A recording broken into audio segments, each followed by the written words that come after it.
الحمد لله رب العالمين، والصلاة والسلام على سيدنا محمد سيد المرسلين وعلى آله وأصحابه وأتباعه وأولياء أمته أجمعين إلى يوم الدين. اللهم صل وسلم وزد وبارك على منبع الأنوار سيدنا محمد الحبيب المختار وآله الأبرار وصحابته الأخيار، صلاة تحفظنا بها من شر الأشرار وكيد الفجار ومن فتن الليل والنهار. مسلمانانی بەڕێز،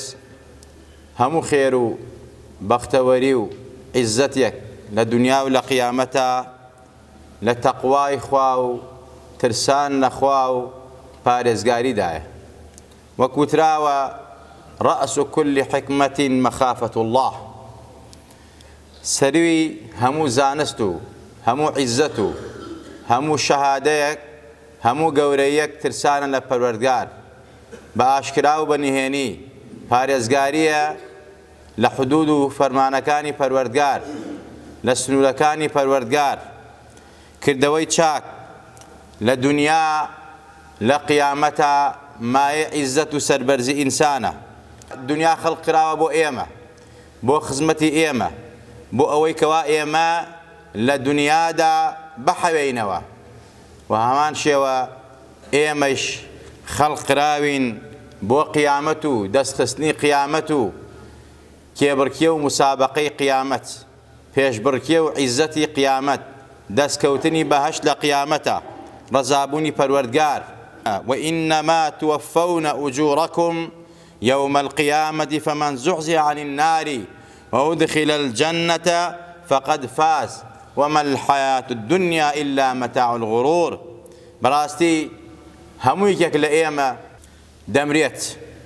گومان لەوانیە و حەقەتێکی ئینکاری نەویستە لە قیامەتە، لە دوا ڕۆژە، لە حوزوری پەروەردگارە، ئەوەی کەوا لە ئاگر پارێزراو بێ، بەمەی لە دنیا خۆی پاراستووە لە گوناه و لە مەعسیەت و لە تاوان لە یاخیبوون، ئەوەی کەوا لە ئاگر پارێزراو بێ و بەهەشت بکا بە نسیبی خۆی و بەهەشت بێتە نسیبی بەهۆی کردەوە چاکەکانی و عیزەتی دینی و دنیای دەستکەوت بێ لە دنیا، لە قیامەتە بەهۆی ئەو عەمەلە ساڵحانەوە، بەهۆی گوێڕایەڵی پەروەردگاریەوە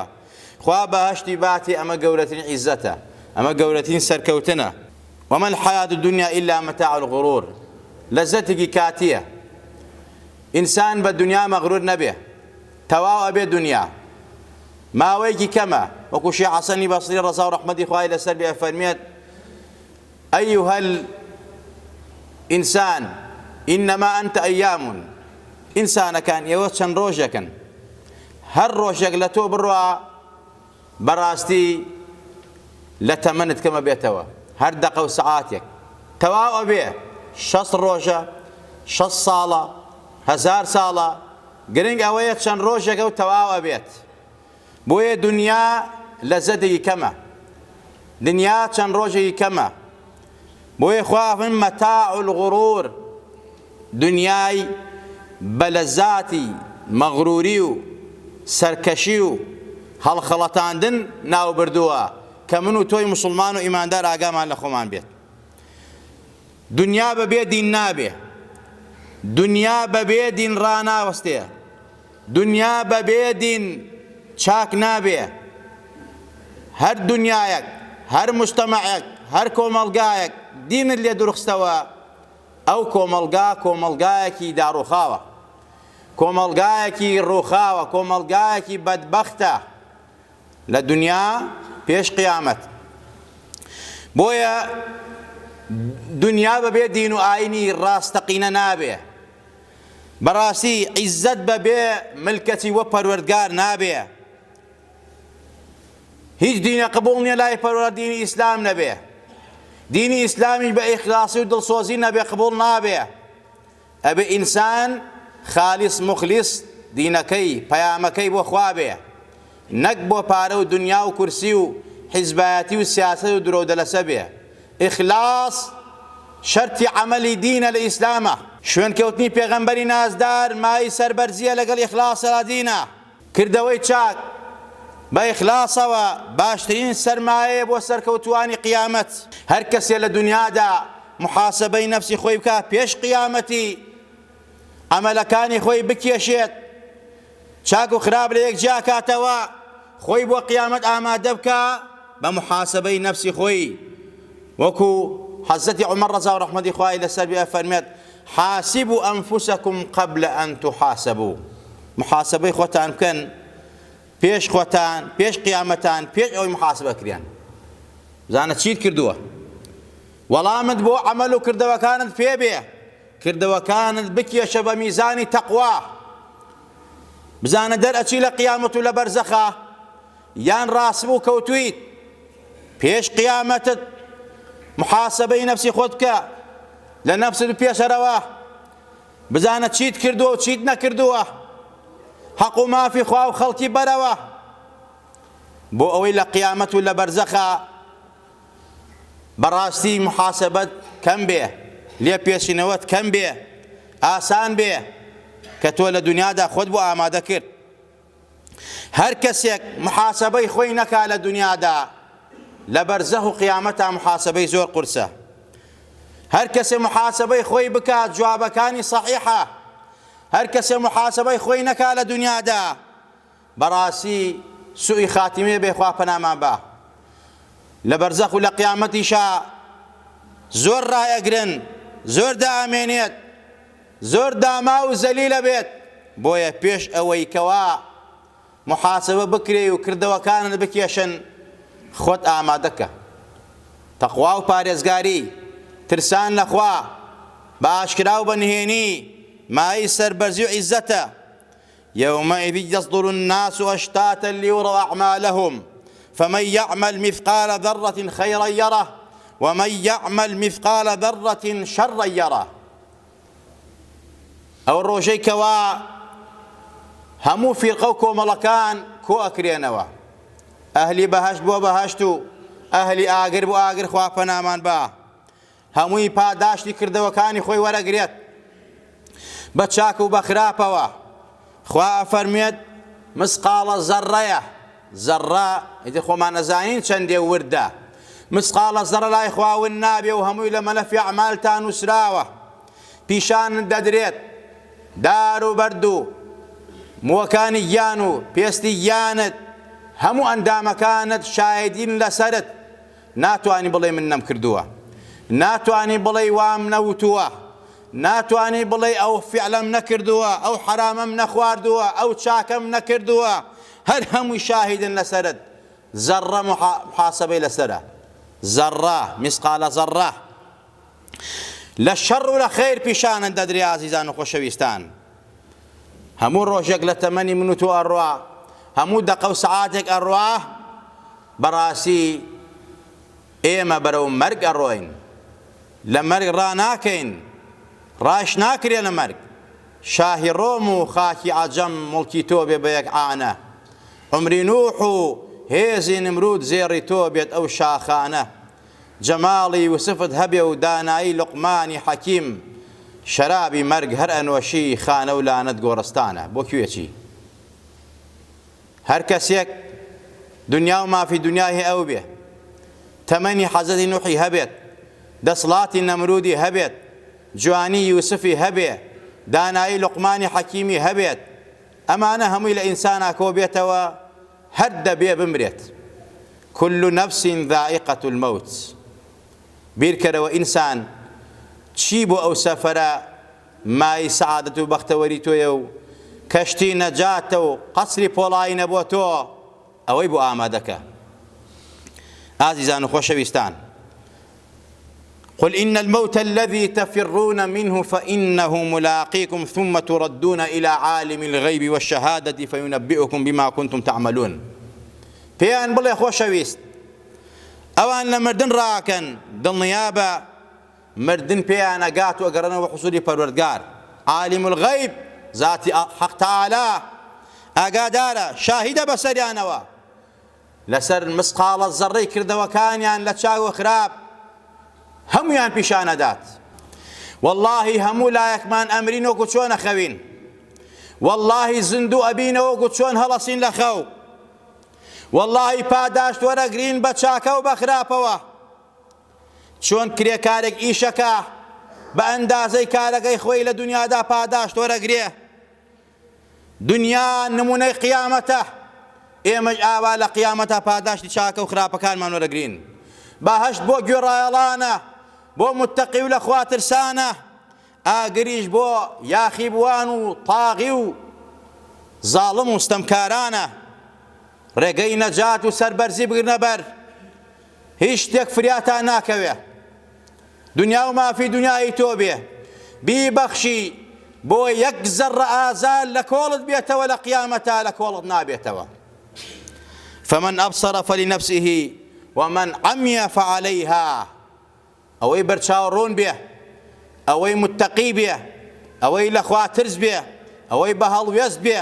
ئەوەی وەلا و بەڕا و دینی خۆی بزانێت، دۆستایەتی و خۆشەویستی لەبەر خاتری خوا بکە، عەقیدە و بیر و باوەڕی پارێزراو بێ، دڵنیابن بۆ خۆیەتی. هەر کەسێک کوێر بێ لە ئاستی حەق و ڕاستیە، هەر کەسێ بەڕاستی کوێر بێ لە ئاستی سەرکەوتنی موسڵمانانە، کوێر بێ لە ئاستی عیزەتی ئیسلام و موسڵمانانە، کوێر بێ لە ئاستی پەیامی پەروەردگارە، ئەوە کوێرە لە دنیا و لە قیامەتە. من عمل صالحا فلنفسه ومن أساء فعليها. کردەوەی چاکەکەی بۆ خۆتە، توێشوی قیامەتە، خراپیشەکەی هەر بۆ خۆتە، نە بۆ باوکتە، نە بۆ دایکتە، نە بۆ جیرانتە، نە بۆ دراوسێتە، نە بۆ ئەولادتە، بۆ خۆتە. بۆیە فریای نەفسی خۆتکەوە. فمن اهتدى فإنما يهتدي لنفسه ومن ضل فإنما يضل عليها. ئەوەی بەڕاستی هەوڵی هیدایەتەدا، ڕێگەی هیدایەت دەگرێتە بەر بۆ نەفسی خۆیەتی. ئەوەی کەوا ڕێگای گومڕایی و کوفر و شیرک و تاوان و مەعسیەت و یاخیبوو دەگرێتە بەر، هەر بۆ خۆیەتی، نەکبەتی و بەدبەختی بۆ خۆیەتی. كل نفس بما كسبت رهينة. هەموو نەفسێک لێ پێچوونە لەگەڵ خۆی ئاکرێت. بەڕاستی هیچ عوزرێک بەڕاستی قبوڵ ناکرێت لە قیامەتە بڵێ فڵانە کەس تاوانبار بوو، شوێنی ئەو کەوتم، منی بۆیە تاوانم کرد. فڵانە کەس تەئیدی کافر و جوولەکەیە کرد، منیش تەئیدم کرد. فڵانە کەس تاوانی کرد، منیش تاوانم کرد. شوێن کەوتەی گەورەکەی خۆم بووم، بەڕاستی منیش تاوانم کرد. خوا ئەمانە قبوڵ ناکە. هەموو نەفسێک لێ پێچینە و لەگەڵ خۆی ئاکا. ومن شكر فإنما يشكر لنفسه. ئیتر ئەو قیامەت و ئەو دوا ڕۆژ و ئەو بەرزەخەی کەوا ئامادەیە بۆ هەموو یەکێک لە ئێمە،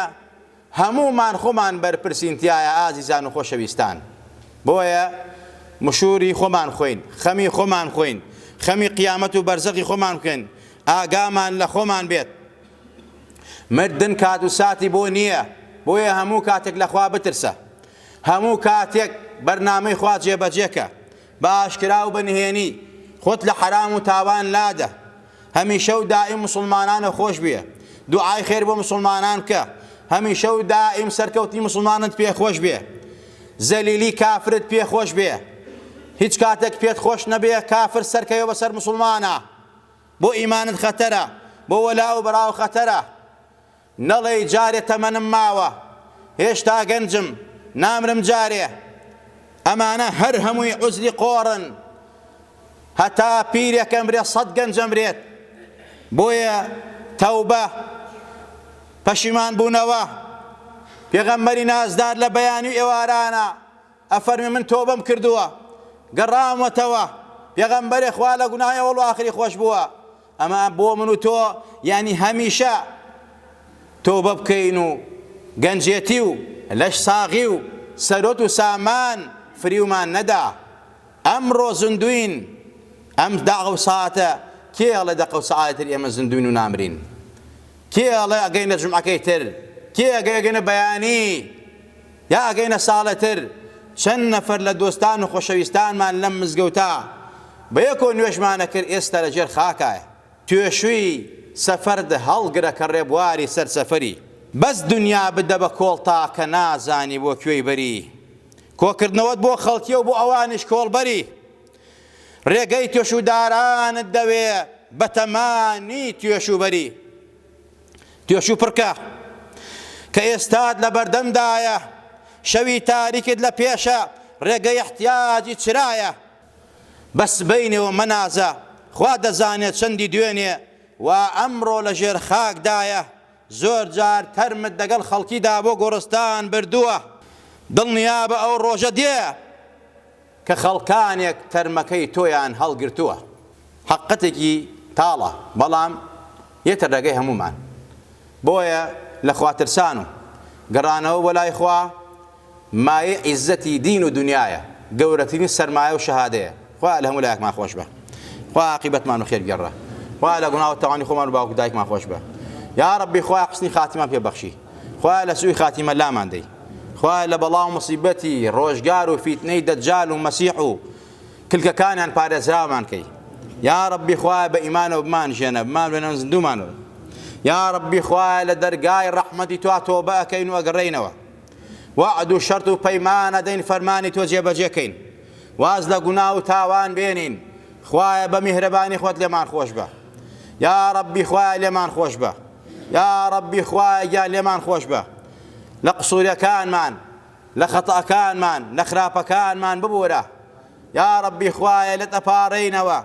ئیستیقامان پێبەخشە سەبر و سەباتمان پێبەخشە لەسەر ئیمان و دینەکەمان بەردەواممان کە یا ربی خوای ئیسڵاحی حاڵی مناڵەکانمان بکە یا ربی خوای دادی گەنجەکانمان بە عاقیبەتی پیرەکانمان بەخێر بگێڕە بە ئیمانەوە بمانژێنەوە بمان برێن و زیندومان کەرەوە یا ربی خوای لێت ئەپارڕێنەوە کاربەدەستی وڵاتمان بۆ ئیسڵاحکە ئیمان و ئیسلام و ویژدانیان بەرێ ڕەحم و سۆز و بەزەی بخەرەدڵانەوە بەرامبەر بەم گەل و میلەتە یا ربی خوای ئەگەر قابلی هیدایەت نین زاڵم و ستەمکارن وڵات فرۆشن دین فرۆشن دژی دین و ئەخلاق و خاک و وڵات و نیشتیمانمانن یا ربی خوای تەفروتونیان کەی یا ربی خوای لە کۆڵمانان کەیتەوە حاکمی عادل و دادپەروەر و بە ویژدان و دڵسۆزی دین و ئەخلاق و خاک و وڵاتمان بۆ بنێرە خوایە کوردستانمان پارێزراوکە لە هەموو نەهامەتیەک لە هەموو زاڵمێک لە هەموو ستەمکارێک لە هەموو شەڕ و ئاش و فیتنەیەک هەر کەسێک چاوی بە خاک و وڵاتمانە هەڵنایە یا ربی خوایە گیان هەر زەرەرێکی بۆ ئێمە هەیە خوایە بەسەر خۆی و جەشداژە بشێنیتەوە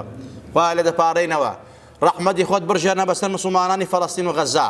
یا ربی خوایە فریایان کەوە شیفای نەخۆشەکانیان بە شیفای بریندارەکانیان بە یا ربی خوایە پشتی ئیسرائیل بشکێنە یا ربی خوایە بە هێز و قوتی خۆیانە ئەناسن بە جێش و جاشیانە ئەناسن خوایە ئێمەش بە تۆ ئەناسین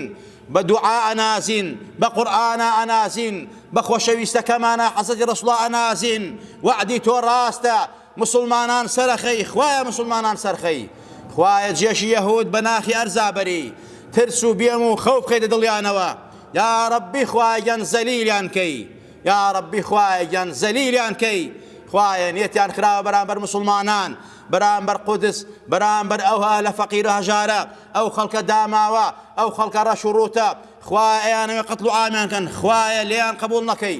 خوایە جنود و سەربازێک بۆ بەدر نارد بۆ سەرکەوتنی پێغەمبەر بینێرە بە سەرکەوتنی مسلمانان و ئیماندارانە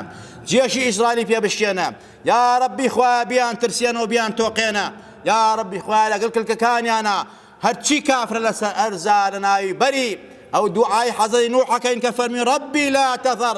على الأرض من الكافرين ديارا خوایە یەهود و نەسارا کافر و مشریک لەسەر ئەرزامەیەڵە تۆیان لەسەر ئەرزامەیەڵە یا ربی خوایە گیان سووک و ڕسوایان کە خوایە شیفای نەخۆشەکانمان بی یا ربی خوایە ئەوانەی داوای دوعای خێریان لێکردوین بە هەر نێت و بە هەر مەبەستەکەوە نەخۆشیانی شیفای عەجز و پەلان ببنێرە یا ربی خوایە زەلیلی سەر جێگایان مەکە شیفای نەخۆشی تەواوی مسلمانان